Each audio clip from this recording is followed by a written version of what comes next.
कल्याणमधील सदानंद चौकात हा भला मोठा होर्डिंग कोसळल्याची घटना अर्धा तासापूर्वी या ठिकाणी घडली आहे। आपण पाहू शकता की हा जो होर्डिंग आहे, हा होर्डिंग या खाली ज्या गाड्या उभ्या होत्या गाड्यांवर कोसळला आहे, त्यामुळे या गाड्यांचं देखील नुकसान झाल्याचं बोलण्यात येते। एकंदरीतच सदानंद चौक हा प्रचंड असा रहदारीचा रस्ता असतो, या ठिकाणी असा एवढा मोठा भला होर्डिंग कोसळल्याने या परिसरात भीतीचं वातावरण निर्माण झालं आहे। प्रत्यक्षात जर पाहिलं तर आपल्यासोबत ज्यांची गाडी आता या होर्डिंगखाली दबली गेली आहे ते त्यांचे मालकसुद्धा आपल्यासोबत आहेत। दादा, नेमकं काय घडलं, काय झालं, काय सांगा?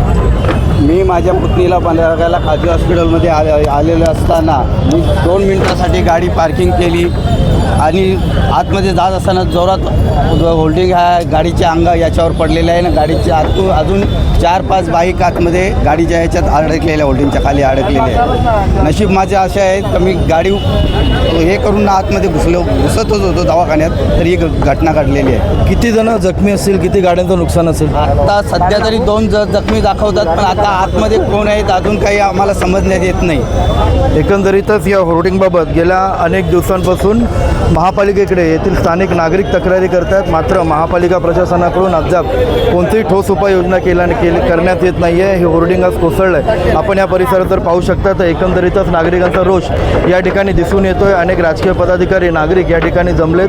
अधिकाऱ्यांसोबत या ठिकाणी वाद सुरू आहेत। आपल्यासोबत काही मनसेचे पदाधिकारी देखील आहेत। दादा, काय सांगाल नेमकं? वारंवार आम्ही होल्डिंगच्या बद्दल आयुक्त मॅडमची भेट घेतली, जवळजवळ 7 ते 8 वेळा आयुक्त मॅडमची भेट घेतली। तर त्यांना सांगितलं पण की आपल्या 2022च्या महाराष्ट्र शासनाच्या GR प्रमाणे की कल्याणमध्ये ज्या होल्डिंग आहेत ते 40 फुटाच्या वरती आहेत। तर त्यांनी तेव्हा आम्हाला आश्वासन पण दिलेलं की मी GR बघून लवकरात लवकर त्याच्यावरती कारवाई करेल, पण त्याच्यावरती अजूनही कारवाई झाली नाही। त्याच्यानंतर या महानगरपालिकेच्या मालमत्ता विभागाने यांना स्ट्रक्चर ऑडिटसाठी नोटीस काढली। नोटीस काढल्यानंतर पण त्यांनी ऑडिट करून दिलं। ऑडिट केल्यानंतर पण होल्डिंग पडते, म्हणजे याचा अर्थ की ठेकेदारांनी महानगरपालिकेची फसवणूक करून प्रत्येक स्ट्रक्चर ऑडिट हे खोटं दिलेलं आहे, हा आमचा आरोप आहे। आणि याच्यावरती जे अधिकारी आहेत त्यांना निलंबित केलं पाहिजे, कारण की आज नशीब खरंच की कल्याणकर कुठल्या ह्याच्यात दुर्घटना झालेली नाही।